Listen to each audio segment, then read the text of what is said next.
Hi students, good morning and welcome to again chemistry concept solid state chapter और उसका last topic जो बाकी है उसे हम कवर करने के लिए जा रहे हैं। टॉपिक है 1.11 और 2 दिन से आप मेरे को मैसेज भेज रहे थे कि मैडम वो लास्ट वाला टॉपिक उसका वीडियो भेजो ना, तो आज मिल जाएगा सबको।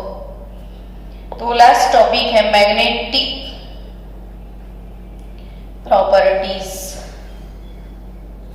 मैग्नेटिक प्रॉपर्टीज टॉपिक अब खुद पढ़ते और उसका लुत्फ उठाते तो भी आपको मजा बहुत आने वाला था, क्योंकि मैग्नेट वो चीज ही ऐसी है जिससे हम खेला करते थे छोटे थे तब। नहीं, मैग्नेटिक प्रॉपर्टी इस टॉपिक को थोड़ा और ज्यादा डिटेल में हम लोग पढ़ने वाले हैं। सबसे पहले एक कंसेप्ट क्लियर कर लेते हैं कि every substance has magnetic properties associated with it। अब ये सेंटेंस फिर से रिपीट करो। क्या लिख दिया मैंने? Every substance has magnetic property associated with it, मतलब सबके अंदर मैग्नेटिज्म होता है। ये मतलब हुआ ना, अंदर आपके अंदर भी होगा, मेरे अंदर भी होगा, कोई भी सब्सटेंस के अंदर मैग्नेटिज्म होता है।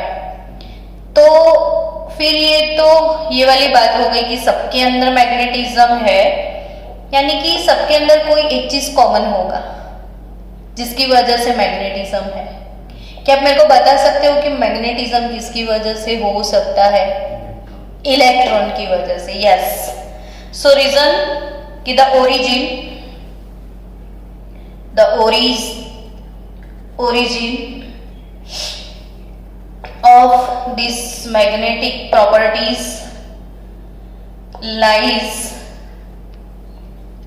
in the electrons। आपने खुद ही आंसर दे दिया। इसका मतलब कि मैंने क्लास में बहुत बार ये चीज बोली होगी, है ना, कि दुनिया में, पूरी दुनिया में ऐसे 2 फील्ड है जो बहुत इंपॉर्टेंट है। एक इलेक्ट्रिकल फील्ड और दूसरा कौन सा? Magnetic field. और दोनों मिला लो तो इलेक्ट्रोमैग्नेटिक फील्ड है ना। सोचो, आपके सराउंडिंग से इलेक्ट्रिकल फील्ड और मैग्नेटिक फील्ड दोनों गायब हो जाए तो बचेगा क्या? कुछ भी नहीं। यानी ये पूरे वर्ल्ड की जो टेक्नोलॉजी है, और ये टेक्नोलॉजी डिपेंड करती है इलेक्ट्रोमैग्नेटिक फील्ड पर। और इलेक्ट्रोमैग्नेटिक फील्ड को बर्थ किसने दिया? तो उसका बर्थ प्लेस है इलेक्ट्रॉन, क्योंकि इलेक्ट्रॉन खुद अपने पास चार्ज लेके आया है। देखो, जैसे हम लिखते हैं ना तो E- लिख देते हैं। ये माइनस जो लिखते हैं ना वो कितना चार्ज होता है पता है सबको? 1.602 into 10⁻⁻19 कूलम। ये कोई एक इलेक्ट्रॉन के ऊपर इतना चार्ज होता ही है। और ऐसे बहुत सारे इलेक्ट्रॉन का एक फ्लो मिल जाए आपको, एक ही लाइन में इलेक्ट्रॉन का फ्लो मिले तो flow of electron is called electric current. और जैसे ही ये एक लाइन में, एक डायरेक्शन में भागने लग जाएंगे, उसकी ऑपोजिट डायरेक्शन में आपको करंट मिलेगा। यानी करंट को लेके कौन पैदा हुआ है? इलेक्ट्रॉन। वैसे ही मैग्नेटिक फील्ड भी किसकी वजह से है? इलेक्ट्रॉन की वजह से है। अब फिर से क्वेश्चन अराइज होने वाला है कि कैसे मैग्नेटिज्म और इलेक्ट्रॉन का रिलेशन है, कुछ समझ नहीं आ रहा है ना। तो आप लोग एक चीज जानते हो कि इलेक्ट्रॉन जो है ये न्यूक्लियस, ठीक है, न्यूक्लियस के आजू बाजू क्या होते हैं? ऑर्बिट्स होते हैं। और ऑर्बिट में क्या होते हैं? इलेक्ट्रॉन्स। तो इलेक्ट्रॉन इसको ऑर्बिटल मोशन होता है कि ऑर्बिट्स में ऐसे इलेक्ट्रॉन रिवॉल्व होते हैं। तो ये तो आपको पता है कि कोई भी चार्ज्ड पार्टिकल, वो मैक्सवेल प्लैंक अंकल का सेंटेंस याद है, चैप्टर 2 स्ट्रक्चर ऑफ एटम में मैंने सिखाया था कि when any charge particle accelerate, अब ये एक्सीलरेशन होगा ना, इसका सतत घूम नहीं रहा है, तो when any charged particle accelerate then it produces electromagnetic field. तब पढ़ा था, अब फील हो रहा है नहीं? फिर से एक बार बोलो कि व्हेन एनी चार्ज पार्टिकल, ऐसे कोई चार्ज पार्टिकल इलेक्ट्रॉन ऐसे एक्सीलरेट होगा तो उसके पीछे ऐसे इलेक्ट्रिकल फील्ड पैदा होता है और एग्जैक्ट उसके परपेंडिकुलर मैग्नेटिक फील्ड भी होता है। और इसलिए तो इलेक्ट्रॉन वेव को या इलेक्ट्रॉन के रेडिएशन को हम इलेक्ट्रोमैग्नेटिक रेडिएशन बोलते हैं। तो इलेक्ट्रोमैग्नेटिक रेडिएशन क्या होते हैं? कोई चार्ज पार्टिकल मूव करता है और उसके पीछे ऐसे ओसिलेशन में इलेक्ट्रिक फील्ड और उसके परपेंडिकुलर क्या, मैग्नेटिक फील्ड, तो वैसे रेडिएशन को इलेक्ट्रोमैग्नेटिक रेडिएशन बोलते हैं। तो स्टूडेंट्स, तो इलेक्ट्रॉन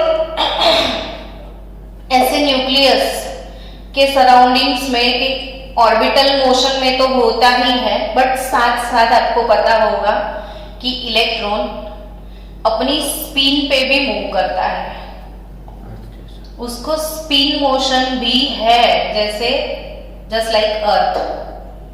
तो अगर आपने अर्थ के बारे में पढ़ा है तो बीच में सन है, सन की सराउंडिंग्स में जो ऑर्बिट है उसमें ऑर्बिटल मोशन अर्थ का होता है कि अर्थ ऐसे सन के सराउंडिंग्स में ड्यू टू वो ग्रेविटेशनल फोर्स ऑफ सन और ऐसे मूव करते रहता है अर्थ, और अर्थ अपनी स्पिन पे भी ऐसे रोटेट होती है। तो अपनी स्पिन पे रोटेट होते होते होते वो ऑर्बिट में घूम रही है, सेम टू सेम इलेक्ट्रॉन का मोशन होता है। अब सोचो कि कोई एक ऑर्बिट है ऐसे, और आपको पता है हम हमेशा इलेक्ट्रॉन एक अप दिखाते हैं ना, तो दूसरा डाउन होता है। तो क्यों एक अप और दूसरा डाउन होता है वो समझाओ ना। हम जब भी इलेक्ट्रॉन कोई एक ऑर्बिट में सिर्फ 2 इलेक्ट्रॉन एंटर होते हैं, एक अप वाला और दूसरा डाउन वाला। तो अप और डाउन, अगर ये अप स्पिन है और अगर ये डाउन स्पिन है, तो एक अप स्पिन दूसरा डाउन स्पिन, इसका मतलब क्या होगा? तो सोचो कि ऐसे एक इलेक्ट्रॉन कोई भी एक ऑर्बिट में मैक्सिमम 2 इलेक्ट्रॉन अकोमोडेट होते हैं अकॉर्डिंग टू पाउली अंकल। ये पाउली अंकल ने बताया कि सिर्फ 2 इलेक्ट्रॉन एंटर हो सकते हैं, उससे ज्यादा नहीं। अब जो 2 इलेक्ट्रॉन एंटर होते हैं तो उसका मोशन कैसा होता है? तो ऐसे आया कि नहीं समझ में? यानी एक ऐसे क्लॉकवाइज मूव करता है ना, तो दूसरा एंटी क्लॉकवाइज ही होता है, समझे आप? दोनों एक साथ ऐसे क्लॉकवाइज और दोनों एक साथ ऐसे नहीं हो सकते हैं। तो दोनों का स्पिन एक दूसरे से ऑपोजिट होता है। कब? जब पेयरिंग में होते हैं। इसे पैड इलेक्ट्रॉन बोलेंगे आप। कैसे इलेक्ट्रॉन बोलेंगे? Pad electron. अब अगर ये पेयरिंग में है, एक अप स्पिन है, दूसरा हाँ, तो मान लो वो अप स्पिन है तो उसकी स्पिन मोमेंटम हम लिखते हैं spin value, spin multiplicity S, और वो प्लस हाफ है ना। और अगर डाउन मोशन में है तो उसकी स्पिन मल्टीप्लिसिटी हम क्या लिखेंगे? Minus half. इनको बोल दो से। तो स्पिन इसका प्लस हाफ, स्पिन इसका माइनस हाफ। तो मतलब बच्चों अभी अभी बोला when any charge particle accelerate, तो इलेक्ट्रॉन अपनी स्पिन पे क्या करता है? एक्सीलरेशन करता है। तो ऑब्वियसली उसने कोई फील्ड प्रोड्यूस किया होगा, और वो कौन सा फील्ड? Magnetic field. आया समझ में? तो अगर वो क्लॉकवाइज मूव करता है, ठीक है, और उसकी वजह से जो मैग्नेटिक फील्ड पैदा हुआ, तो उसके मैग्नेटिक वैल्यू सपोज हम m लिख दे, मैग्नेटिक मोमेंटम क्वांटम नंबर, याद आया? ये मैग्नेटिक क्वांटम नंबर है, कितने क्वांटम नंबर पढ़े थे आप? 4। Principal quantum number n, angular momentum, देखो ये एंगुलर रास्ते पे मूव करता है तो angular momentum quantum number l, फिर स्पिन मोशन की वजह से मैग्नेटिज्म पैदा होता है तो मैग्नेटिक क्वांटम नंबर m, और स्पिन वैल्यू तो स्पिन क्वांटम s। तो बच्चों जब वो स्पिन वैल्यू सपोज +12 है और उसकी वजह से जो मैग्नेटिक फील्ड प्रोड्यूस हुआ वो m है, तो अगर उसका एंटी क्लॉकवाइज होगा तो जो भी मैग्नेटिक फील्ड प्रोड्यूस होगा वो -m होगा। अब सोचो कि जब इलेक्ट्रॉन पेयरिंग में है, एक की वजह से जो मैग्नेटिक फील्ड प्रोड्यूस हुआ वो +m है, दूसरे की वजह से जो मैग्नेटिज्म पैदा होगा वो -m है, तो टोटल मैग्नेटिज्म 0 नहीं हो जाएगा? यानी वो मैग्नेटिक फील्ड, इसका मैग्नेटिज्म एक दूसरे का खत्म हो जाएगा। यानी जब भी किसी के पास कैसे इलेक्ट्रॉन होते हैं, पेयर्ड इलेक्ट्रॉन, तब हम बोलते हैं वो पेयर्ड इलेक्ट्रॉन तो डायमैग्नेटिक, ऐसा बोलते हैं ना हम। और अगर किसी के पास अनपेयर्ड इलेक्ट्रॉन है, अनपेयर्ड इलेक्ट्रॉन तो यूपी, अनपेयर्ड इलेक्ट्रॉन है तो समझो कि किसी एक के पास ऐसे अकेला अनपेयर्ड इलेक्ट्रॉन है और मान लो कि किसी ऑर्बिट में 1 2 3 अनपेयर्ड इलेक्ट्रॉन है, तीनों का स्पिन सेम है। अगर इससे मैग्नेटिज्म m पैदा हुआ, इससे भी m पैदा हुआ, इससे भी m पैदा हुआ तो मैग्नेटिक प्रॉपर्टी बढ़ जाएगी।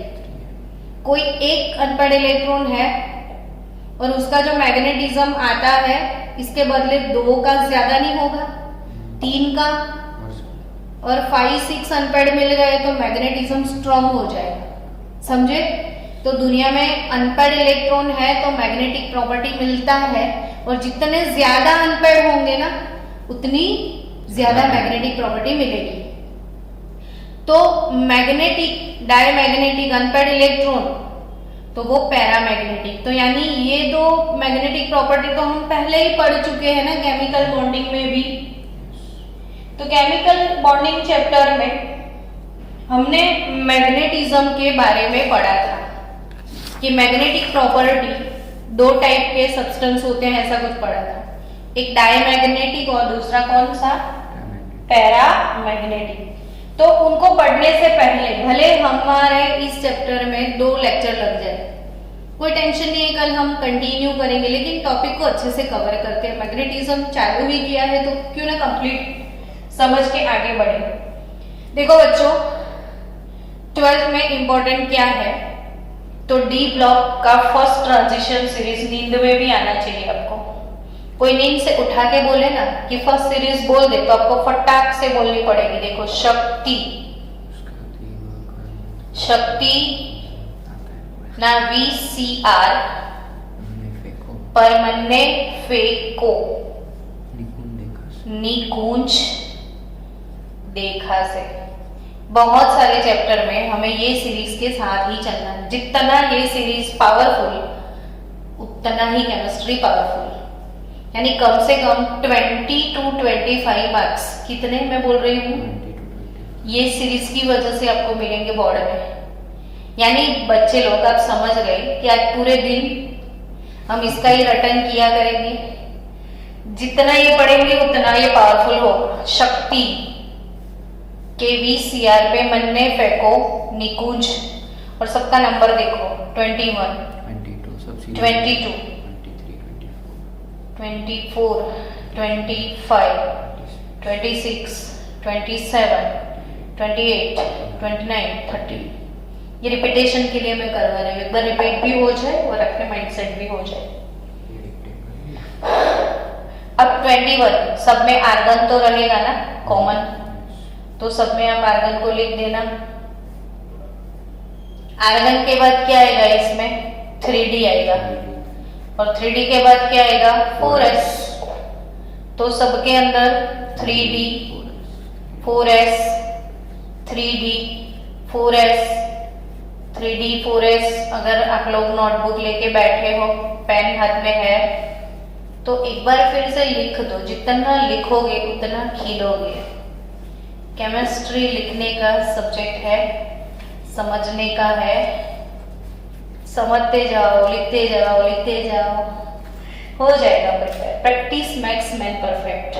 अब इसमें आपको याद क्या रखना है, तो जो एक्सेप्शन है ना वो तो कुकर में है, कुकर में एक्सेप्शन है, कुकर में 4s1 होगा, बाकी सब में तो 2 है।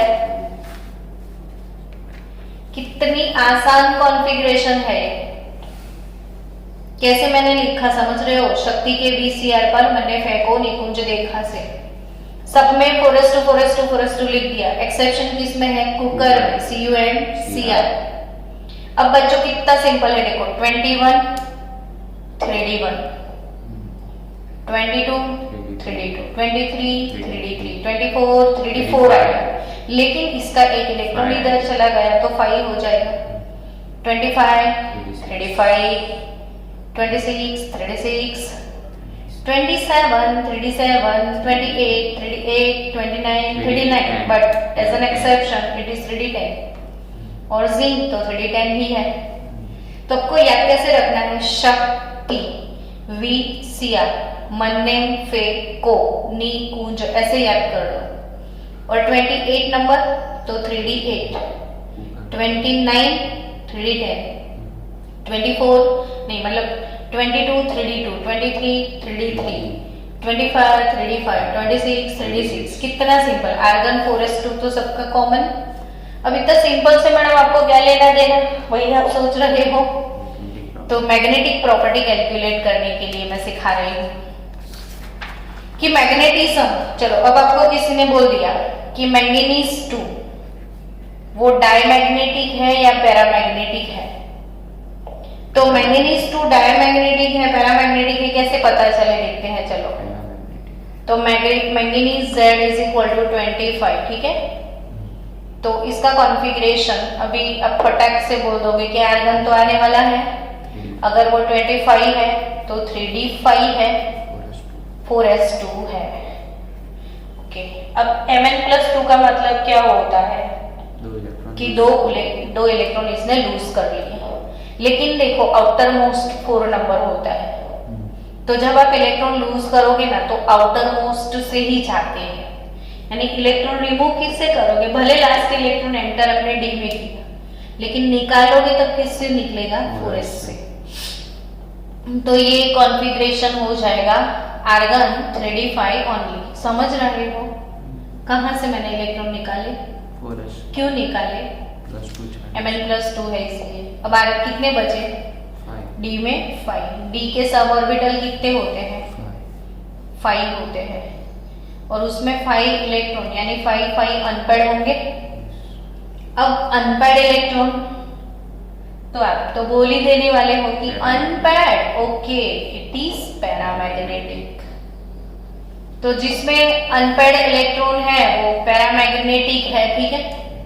अब वो पैरामैग्नेटिक है तो ठीक है, इसमें मैग्नेटिज्म है वो समझ में आ रहा है, लेकिन ये इसका स्पिन वैल्यू +½ इसका स्पिन +½ यानी स्पिन कितना ज्यादा मिल रहा है, वो हाई स्पिन है, कितनी सारी स्पिन मिल रही है और सबके सब अनपेड, तो इसका मैग्नेटिज्म प्लस इसका प्लस कुल मिला के बहुत सारा मैग्नेटिज्म नहीं हो जाएगा, यानी ये स्ट्रॉन्ग पैरामैग्नेटिक हो जाएगा। कैसा हो जाएगा, स्ट्रॉन्ग पैरामैग्नेटिक। अब आप बोलोगे मैम आपको कैसे पता चला है ना, तो इसका कोई मैग्नीट्यूड होता है कि नहीं, तो जो मैग्नेटिक फील्ड है इसका मैग्नीट्यूड, इसे हम बोलते हैं बच्चों मैग्नेटिक मोमेंट। क्या बोलते हैं इसे, मैग्नेटिक मोमेंट। जैसे पोलर बॉन्ड होता था तो डायपोल मोमेंट होती थी, है ना, वैसे मैग्नेटिज्म है तो मैग्नेटिक मोमेंट, और वही उसका सिंबल भी म्यू ही है। और उसको कैलकुलेट कैसे किया जाता है, √n+2 से। ये फॉर्मूला आपको याद रखना है। अब इसका यूनिट भी तो होगा, फॉर्मूला है तो, है ना, तो उसका यूनिट है बोर मैग्नेटॉन। एक एक चीजों को ध्यान से समझना। बोर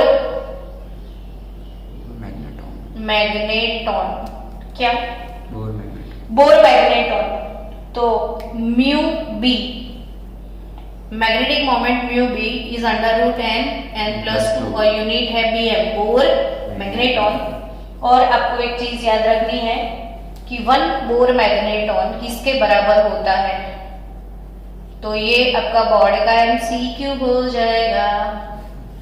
तो 1 Bohr magneton is nothing but 9.27 into 10 raised to -24 ampere into metre square. कल तक याद रखोगे ना?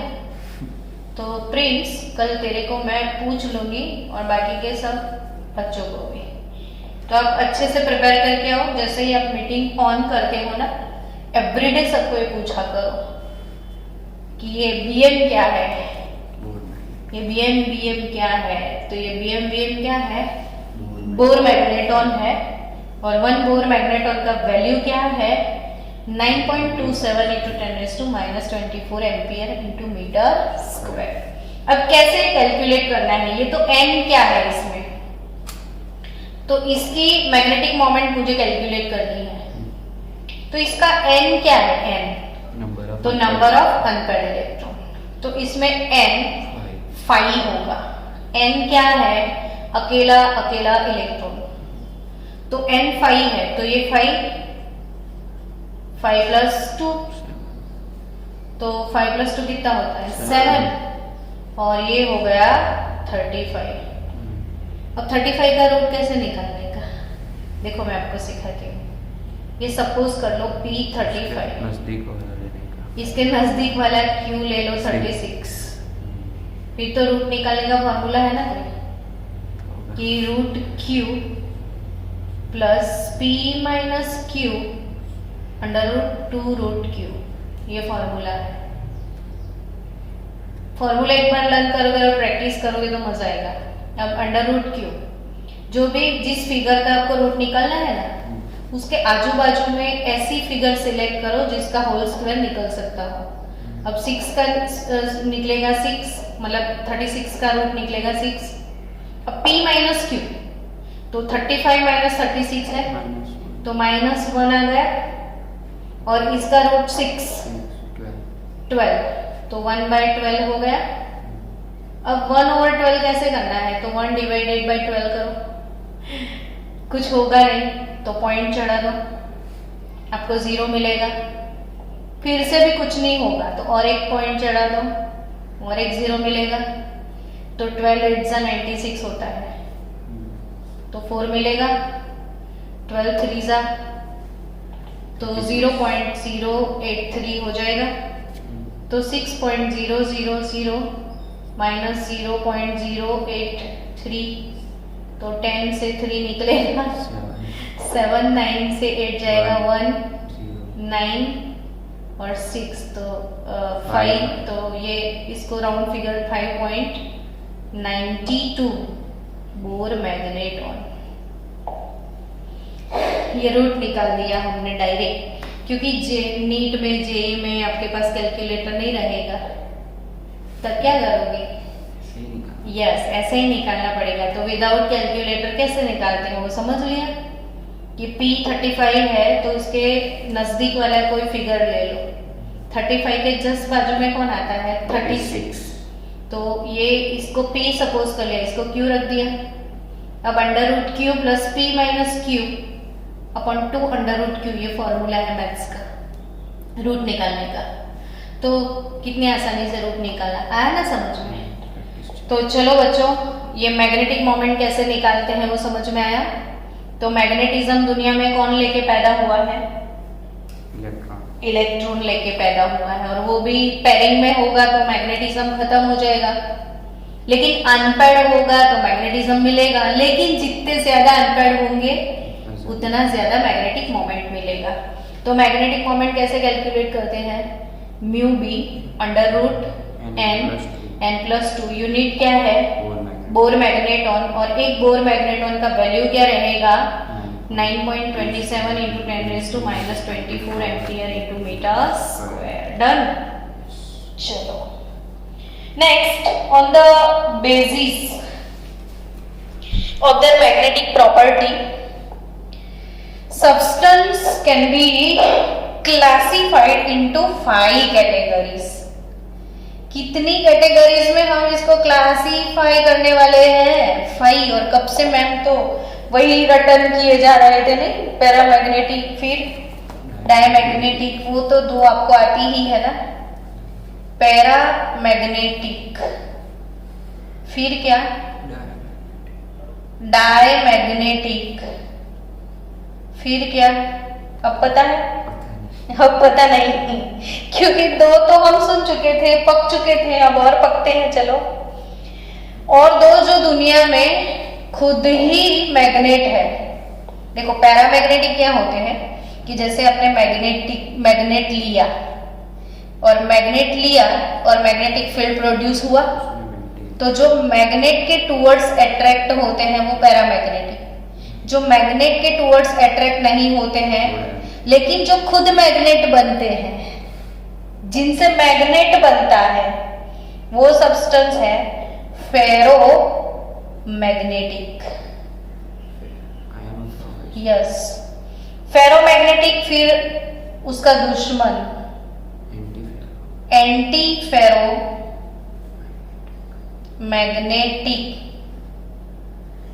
और क्या? तो देखो, फेरोमैग्नेटिक यानी जो मैग्नेट बनता है, एंटी फेरो यानी उसका दुश्मन होगा। तो अब बीच में क्या आएगा? तीसरा। तो वो क्या है पता है? फेरी। फेरो की बच्ची फेरी। और फेरी और फेरो में क्या डिफरेंस है? फुल मैग्नेटिज्म, ये 80-20 जितना। तो इतने 5 कैटेगरीज में हमको मैग्नेटिक सब्सटेंस को डिवाइड करना है। तो फिर से एक बार रिपीट कर दे कि on the basis of the magnetic properties substance can be classified into 5 categories. और एक पैरामैग्नेटिक, दूसरा डायमैग्नेटिक, तीसरा ferromagnetic, anti ferromagnetic and फेरीमैग्नेटिक।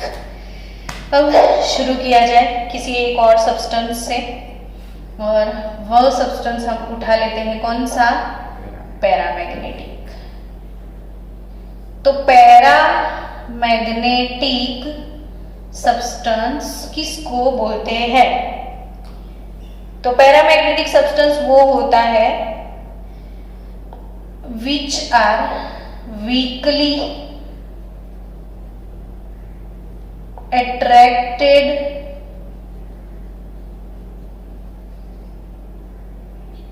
Bye a magnetic field. क्या समझ में आया कि ये मैग्नेट रख दिया, ये मैग्नेट है और ये सब्सटेंस है।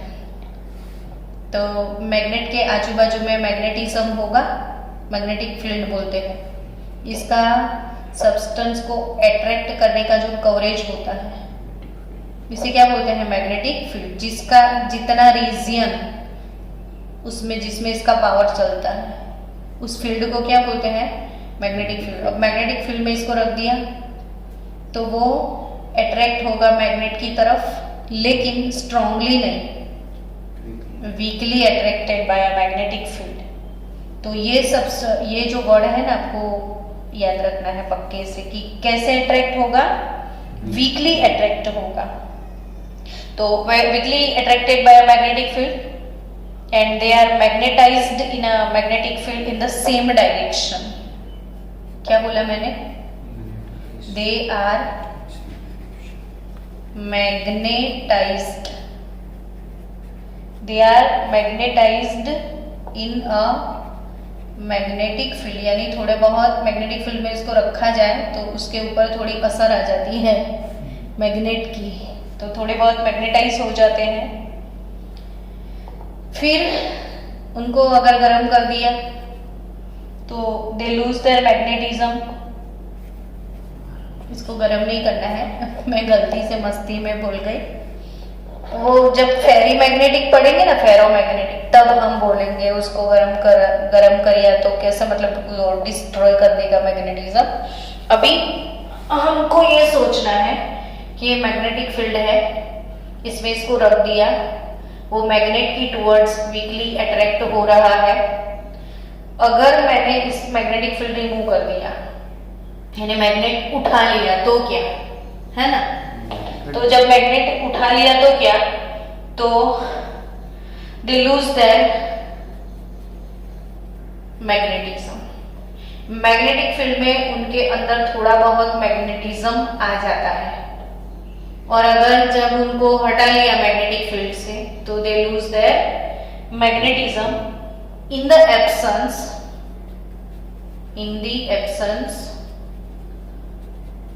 Of magnetic field. अब कुछ अजीब लगा ना, तो आप छोटे थे ना, तभी 8th स्टैंडर्ड में आपको स्कूल में कोई एक्सपेरिमेंट सिखाया गया होगा, और शायद नहीं सीखे तो आप अभी भी वो एक्सपेरिमेंट कर सकते हो। देखो कि जैसे आपके पास मान लो कि ये मैग्नेट है, ये क्या है, मैग्नेट, और ये आपके पास कोई दूसरा आयरन का पीस है, तो आप उस मैग्नेट के ऊपर इसको ऐसे रब करोगे ना एक ही डायरेक्शन में। ब्लेड है ना, ब्लेड होती है ना, उसको लेके एक्सपेरिमेंट करना, आपको मजा आएगा। तो मैग्नेट के ऊपर ऐसे इसको एक डायरेक्शन में ऐसे रब करते जाओ, तो पता है ये जो ब्लेड होगा ना वो भी उसके अंदर मैग्नेटिज्म आ जाएगा।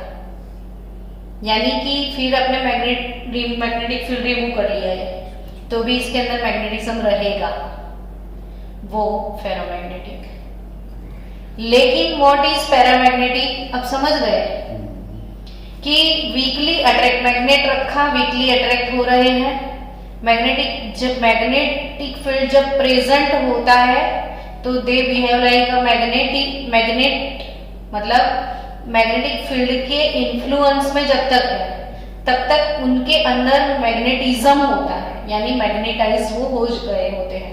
लेकिन जैसे ही फील्ड उठा लिया तो बच्चा अनाथ हो जाएगा समझ गए, अनाथ होगा ना, मतलब they lose their magnetism in the absence of magnetic field. Concept clear हुआ ना?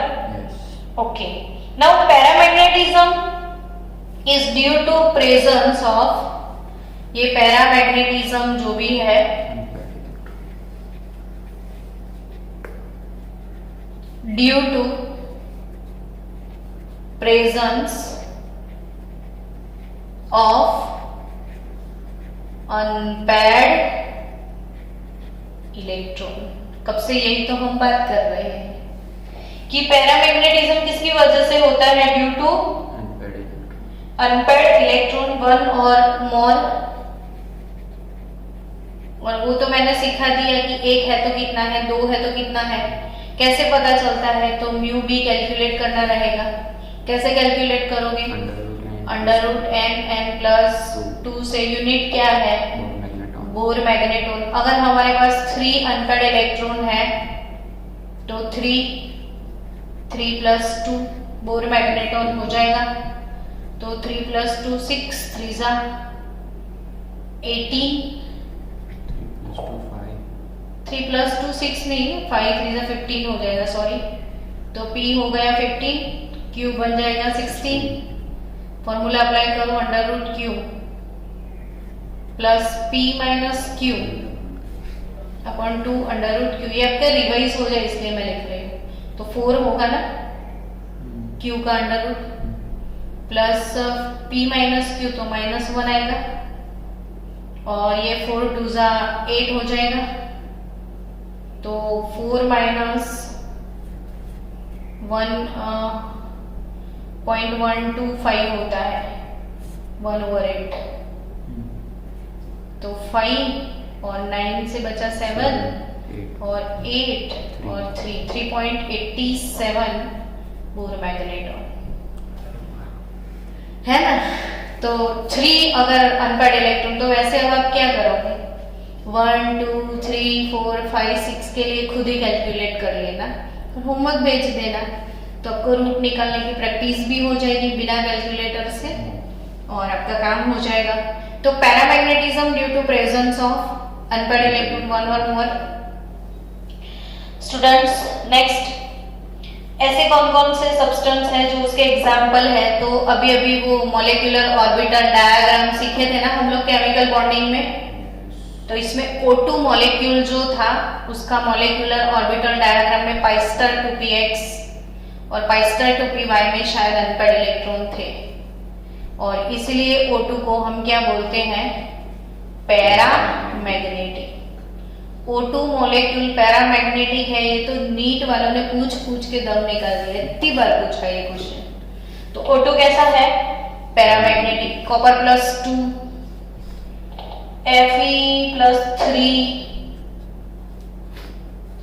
Cr+3। मैंने क्यों वो कॉन्फ़िगरेशन एक्सप्लेन की, अब समझ में आया, ताकि एग्जाम्पल, अब Fe+2 है तो Fe का नंबर 26 है ना, तो +2 यानी +3, 4s के 2 निकलेंगे ना, 4s के 2 और D का 1। Fe+3 करना है ना, तो 4s में से 2 चले जाएंगे तो 3d5 आ जाएगा, तो 3d5 5 अनपेड इलेक्ट्रॉन।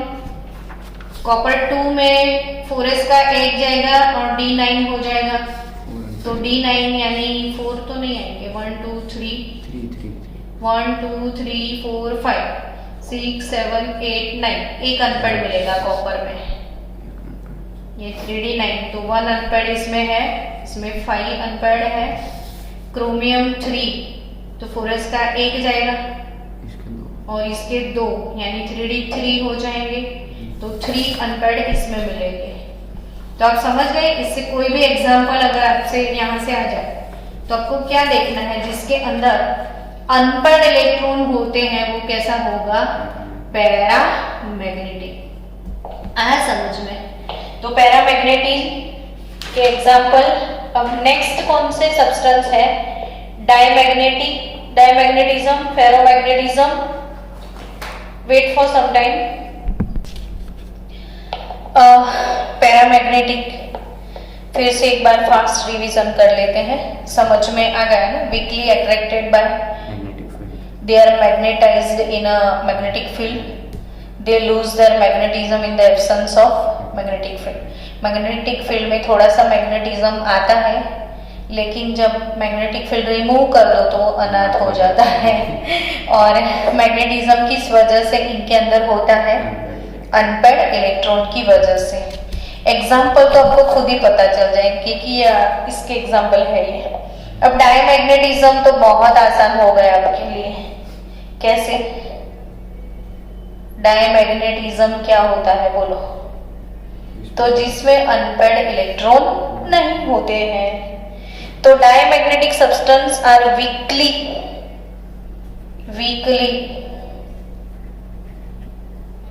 रिपेल। वो मैग्नेटिक फील्ड में रख दो तो क्या होता था? मैग्नेट के टुवर्ड्स अट्रैक्ट होता था, तो ये क्या होगा? रिपल। जैसे सामने मैग्नेट पड़ा है, इसको लेके जाओ तो वो भागेगा, नहीं जाना है मेरे को उधर, उसको पसंद नहीं है। तो इसके example water, H2O, sodium chloride. देखो आराम से पता चल जाता है कि सोडियम ने एक इलेक्ट्रॉन लूज किया था, फिर तो वो नोबल गैस बन गया था, फिर इसने एक गेन किया था, तो इन दोनों में किसी के पास अनपेड इलेक्ट्रॉन नहीं है। तो सॉल्ट कैसा है? डायमैग्नेटिक। ये लोगों ने भी अपना अपना वो कोवेलेंट बॉन्ड बना के शेयरिंग करके सब बंदे सेट हो गए थे। तो ये कोवेलेंट बॉन्ड है, न्यूट्रल मॉलिक्यूल है, ये आयोनिक कंपाउंड है, लेकिन सारे इसमें पेयरिंग में है इलेक्ट्रॉन। फिर बेंजीन को तो जानते हो ना, C6 H6 are some example of such substance, and they are weakly magnetized in a magnetic field in opposite direction.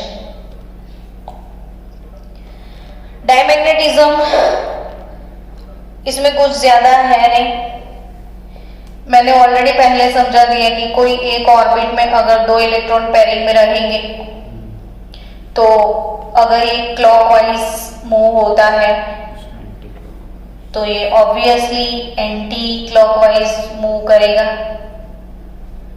अब इसका स्पिन वैल्यू अगर +½ है तो इसका स्पिन वैल्यू, तो इसका मैग्नेटिज्म m होगा तो इसका -m, तो वो एक दूसरे के साथ मैग्नेटिज्म पैदा तो होगा लेकिन एक दूसरे के साथ वो कैंसल। जैसे देखो CO2 मॉलिक्यूल हमने पढ़ा था, तो CO2 मॉलिक्यूल लीनियर शेप में था ना, अब लीनियर शेप में था तो इसका डायपोल मोमेंट इस डायरेक्शन में था μ1, इसका डायपोल मोमेंट इस डायरेक्शन में था μ2। अब दोनों एक दूसरे के ऑपोजिट डायरेक्शन में थे। ये बॉन्ड पोलर है, ये बॉन्ड बी पोलर है, तो भी वो एक दूसरे की पोलैरिटी एक दूसरे से खत्म हो जाती है और इसकी वजह से इसका डायपोल मोमेंट म्यू क्या हो जाता था, 0। यानी वो पोलर था फिर भी कैसा बिहेवियर था, नॉन पोलर CO2 का। वैसे ही सेम इसमें मैग्नेटिज्म पैदा तो होता है इलेक्ट्रॉन की वजह से, लेकिन एक का मैग्नेटिज्म दूसरे से खत्म हो जाता है। चलो नेक्स्ट, डायमैग्नेटिज्म के बाद क्या आएगा बोलो, फेरो मैग्नेटिज्म। मैं मैग्नेटिज्म वर्ड अब नहीं लिख रही हूँ, थक गई हूँ लिखते लिखते तो बोलते बोलते भी।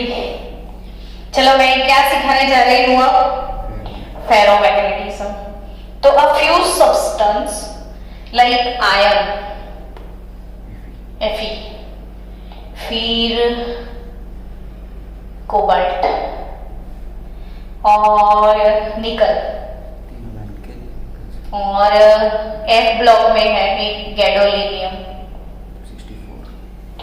और CrO2। मैग्नेटिक टैप जो बनता है ना वो CrO2 से बनता है। मैग्नेटिक टैप किससे बनता है, CrO2 से। तो अब तक तो हम लोग यही जानते थे कि ये मैग्नेट में जनरली Fe आता होगा, लेकिन मैग्नेटिज्म जिसके पास परमानेंट है वो Fe, कोबाल्ट, निकल, गैडोलिनियम और क्रोमियम डाइऑक्साइड। तो ये जो सब्सटेंस है आर अट्रैक्टेड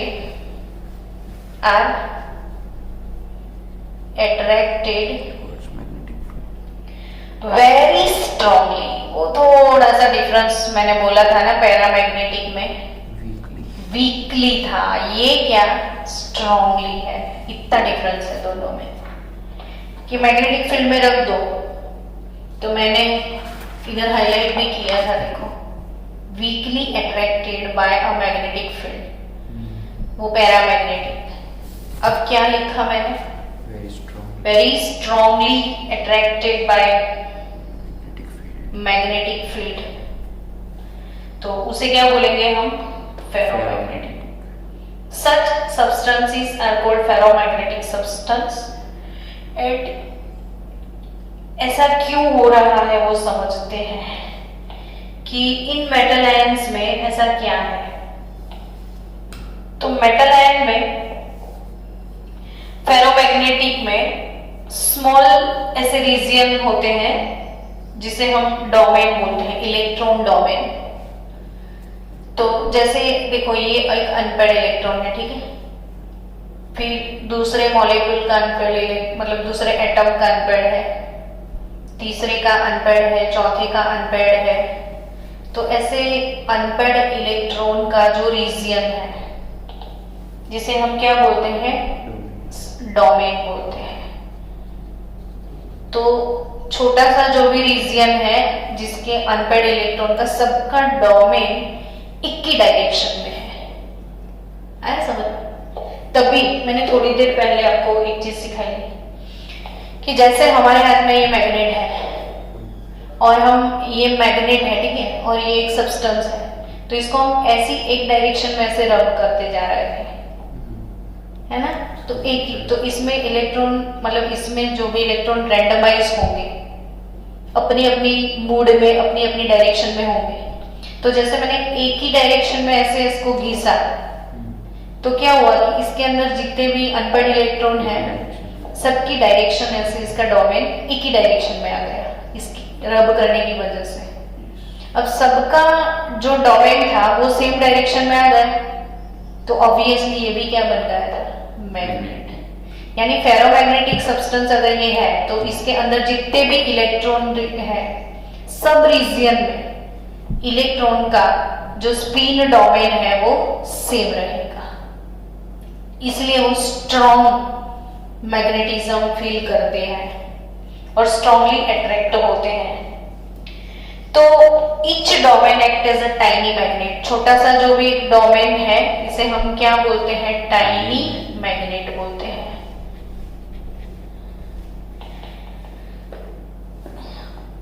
अब फेरोमैग्नेटिक सब्सटेंस जो भी है तो उसके साथ साथ हम लोग एंटी फेरोमैग्नेटिक का भी समझ लेते हैं और फेरी मैग्नेटिक का भी समझ लेते हैं कि सब में इलेक्ट्रॉन डोमेन अगर सेम है तो वो क्या, फेरोमैग्नेट।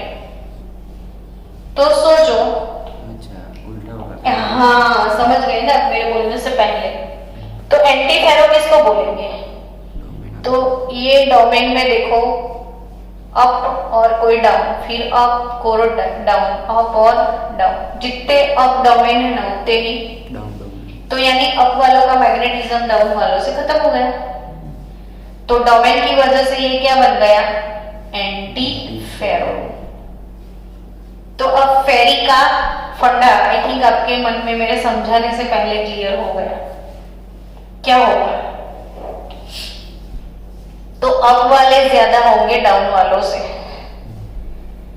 यानी मान लो 80% अप है 20% डाउन है, तो आपको रिजल्टेंट वैल्यू कुछ ना कुछ मिलेगा, तो वो क्या हो जाएंगे, फेरी। यानी इन तीनों को डोमेन की वजह से समझ में आया कि इलेक्ट्रॉन डोमेन, अनपेड इलेक्ट्रॉन की जो डोमेन है वो सेम डायरेक्शन में है सबकी, यानी we will walk hand in hand, ऐसा नहीं बोलते हम, एक दूसरे के हाथ में हाथ रख के सब लोग साथ चलेंगे तो कुछ करके आएंगे, तो ये फेरोमैग्नेटिक। अब इसमें आधे कुछ अच्छा सोच रहे हैं और आधे बुरा सोच रहे हैं, तो क्या होगा, कुछ होगा ही नहीं इसका। लेकिन इसमें बुरा सोचने वाले तो है लेकिन पॉजिटिव सोचने वाले ज्यादा है, यानी अप डोमेन वाले ज्यादा है डाउन डोमेन से। तो फेरो की कंपैरिजन में इसमें कम होगा मैग्नेटिज्म, लेकिन होगा तो सही। तो अब फेरोमैग्नेटिक, फेरी और एंटी फेरो की डोमेन समझ में आ गई आपको। चलो अब थोड़ा बहुत और कुछ देख लेते हैं कि ferro strongly attracted towards magnetic field, इनसे ही मैग्नेट बनते हैं। इनके अंदर सबकी इलेक्ट्रॉन डोमेन जो है वो सेम होती है और unmagnetized piece of ferromagnetic substance, the domains are randomly oriented। मैंने क्या बोला कि जो unmagnetized होता है उसमें इलेक्ट्रॉन डोमेन रेंडमाइज होता है, यानी मान लो कि अभी ये अनमैग्नेटाइज्ड है, ये मैग्नेट बना नहीं है, तो इसके अंदर जितने भी इलेक्ट्रॉन्स होंगे अनमैग्नेटाइज्ड पीस है, तो किसी का इलेक्ट्रॉन डोमेन ऐसे होगा, किसी का ऐसे होगा, किसी का ऐसे होगा, किसी का ऐसे होगा, ऐसे होगा, यानी रेंडमाइज होगा। अब जैसे ही उसके ऊपर से हम क्या रब करेंगे कोई मैग्नेट को, तो सब इलेक्ट्रॉन ऐसे ही आ जाएंगे, समझे कि नहीं। तो अनमैग्नेटाइज्ड पीस ऐसा होगा और जो ऑलरेडी मैग्नेटाइज्ड हो जाएगा तो डोमेन एक डायरेक्शन में सभी इलेक्ट्रॉन की आ जाएगी और सभी इलेक्ट्रॉन की डोमेन एक डायरेक्शन में आ जाएगी, तो वो स्ट्रॉन्ग मैग्नेट बन जाएगा और ऐसे सब्सटेंस को हम क्या बोलते हैं, फेरोमैग्नेटिक। सो बच्चों, स्ट्रॉन्ग मैग्नेटिक इफेक्ट प्रोड्यूस हो गई, सब एक साथ एक ही डोमेन में आ गए, तो this ordering of domain persist even when magnetic field is removed। अब मैग्नेटिक फील्ड रिमूव कर भी लिया, पहले इसको मैग्नेटिक फील्ड में आप लाए, इसके ऊपर मैग्नेट को रब कर दिया, सब डोमेन सेम हो गई। अब मैग्नेट को हटा लो तो वो अनाथ नहीं हो जाएगा, इसके अंदर मैग्नेटिज्म रहेगा। मैंने पैरामैग्नेटिक में क्या बोला था कि अनाथ हो जाएंगे, यानी मैग्नेटिज्म हटा दो तो जैसे थे वैसे। इसमें ऐसा नहीं होगा। क्यों नहीं होगा, तो सब लोग अब सुधर गए हैं, जो बच्चे बिगड़े थे अब सबका डोमेन अच्छे से सेट हो गया है, तो वो डिस्टर्ब नहीं होगा। लेकिन बाय चांस उसको गर्म कर लिया, हीट प्रोवाइड किया, तो गर्म करोगे ना तो मैग्नेटिज्म लूज कर देगा, क्योंकि फिर वो काइनेटिक एनर्जी बढ़ जाएगी। और गर्म करने की वजह से अगर ये मैग्नेटिज्म लूज करेगा तो फिर ये बन जाएगा पैरामैग्नेटिक, यानी अपने फेरोमैग्नेटिक को गर्म कर लिया तो ये क्या बन जाएगा, पैरामैग्नेटिक। डन। चलो नेक्स्ट, एंटी फेरोमैग्नेटिक। क्या? जिसमें डोमेन कैसा है, जितना अप। तो इसका एग्जाम्पल आप याद रखियो, बॉन्ड का एमसीक्यू बनेगा MnO, MnO, manganese oxide showing anti-ferromagnetism have domain structures similar to ferromagnetic substance but their domain are oppositely oriented. And ferromagnetism की मैं बात करूं, फेरी ये एंटी फेरो तो ज्यादा इसको चलाने की जरूरत नहीं है, समझ में आया ना, अप एंड डाउन डोमेन से, खाली एग्जाम्पल याद रखना है आपको। अब मैं क्या बोल रही हूँ, फेरी एंटी फेरो में आयन को रब करेंगे फिर हटा लेंगे तो कुछ भी नहीं होगा ना, आयन को रब करने की जितने अप है ना उतने ही तो डाउन है, शुरू से ही ऐसा है, ये तो डायमैग्नेटिक के भतीजे हैं, समझ में आया। चलो अब क्या मैं सोच रही हूँ, ferrimagnetism is observed when the magnetic moment of the domains in the substance are aligned in parallel and anti parallel direction in unequal numbers.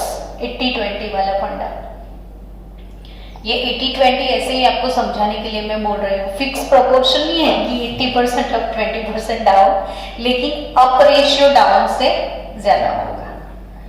फेरीमैग्नेटिक के एग्जाम्पल भी आपको एग्जाम में पूछेंगे, तो फेरोमैग्नेटिज्म किसमें है तो ये एग्जाम्पल अच्छे से बाय हार्ट कर लेना। Fe3O4 फेरसोफेरिक ऑक्साइड, फेरसोफेरिक ऑक्साइड Fe3O4, और ये मिनरल को हम बोलते हैं मैग्नेटाइट। ये कौन सी मिनरल है, मैग्नेटाइट। फिर ferrite minerals like Mg Fe2O4 magnesium ferrite and zinc ferrite Zn Fe2O4, Mg Fe2O4 और क्या Zn Fe2O4 are example of such substance, and this substance also lose ferromagnetism on heating and become paramagnetic। आने गरम करो इसको, अगर गरम कर लिया, हीट कर लिया तो ये अपना मैग्नेटिज्म लूज कर लेंगे और कैसे बन जाएंगे, पैरामैग्नेटिक। चलो